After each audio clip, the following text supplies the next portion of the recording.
السلام علیکم۔ آج سے ہم آپ کو 7 دنوں کی نفلی عبادت کے بارے میں بتائیں گے۔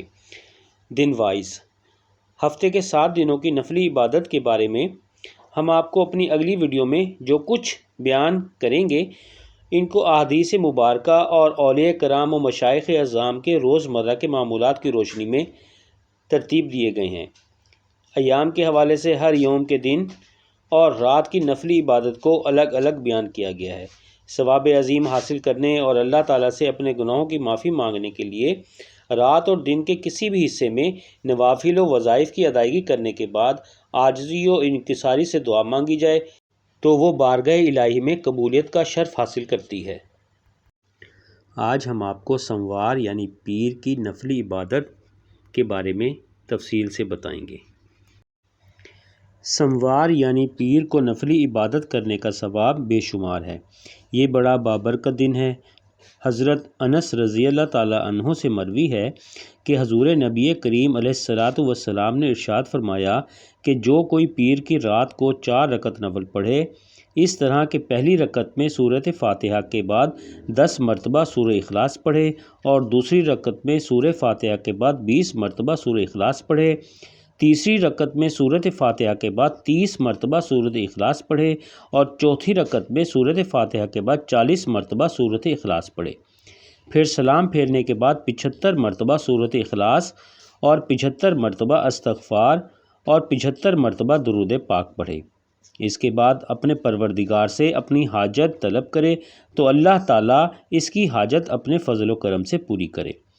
اس نماز کو نماز حاجت بھی کہا جاتا ہے۔ ایک دوسری روایت میں حضرت ابو امامہ رضی اللہ تعالیٰ عنہ سے روایت ہے کہ حضور نبی کریم صلی اللہ علیہ وآلہ وسلم نے فرمایا کہ جو کوئی پیر کی رات کو 2 رکعت نماز نفل اس طرح پڑھے کہ ہر رکعت میں سورۃ فاتحہ کے بعد 15 مرتبہ سورۃ اخلاص پڑھے، کہ ہر رکعت میں سورۃ فاتحہ کے بعد 15 مرتبہ سورۃ اخلاص پڑھے، نماز پڑھنے کے بعد 15 مرتبہ آیت الکرسی اور 15 مرتبہ استغفار پڑھے تو اللہ تعالیٰ اس کو اہل جنت میں سے کر دیتا ہے، خواہ وہ اہل دوزخ سے ہو، اور اس کے تمام ظاہری گناہوں کی معافی عطا کر دی جاتی ہے، اور اس کو قرآن پاک کی ہر ایک آیت کے بدلے میں جو اس نے نماز میں پڑھی ہے حج اور عمرے کا ثواب ملتا ہے، اور اگر آئندہ سموار تک مر جائے تو اس کا شمار شہیدوں میں ہوتا ہے۔ حضرت جابر بن عبداللہ رضی اللہ تعالیٰ عنہ سے مروی ہے کہ حضور نبی کریم علیہ الصلاۃ والسلام نے فرمایا کہ جو کوئی پیر کے دن آفتاب بلند ہونے کے بعد 2 رکعت نفل اس طرح پڑھے کہ ہر رکعت میں سورۃ فاتحہ کے بعد 1 بار آیت الکرسی، 1 بار سورہ اخلاص اور 1 بار معوذتین پڑھے، سلام کے بعد 10 مرتبہ استغفر اللہ ربی من کل ذنب واتوب الیہ پڑھے اور 10 مرتبہ درود پاک پڑھے تو اللہ تعالیٰ اس کے تمام گناہوں کو بخش دیتا ہے۔ حضرت انس بن مالک رضی اللہ تعالیٰ عنہ سے مروی ہے کہ حضور نبی کریم علیہ الصلاۃ والسلام نے فرمایا کہ جو کوئی پیر کے دن 12 رکعت نفل اس طرح سے پڑھے کہ ہر رکعت میں سورۃ فاتحہ کے بعد 1 مرتبہ آیت الکرسی پڑھے اور نماز سے فارغ ہونے کے بعد 12 مرتبہ سورہ اخلاص اور 12 مرتبہ استغفار پڑھے تو قیامت کے دن اس کو ندا کی جائے گی کہ فلاں بن فلاں کہاں ہے، کھڑا ہو جائے اور اللہ تعالیٰ سے ثواب لے۔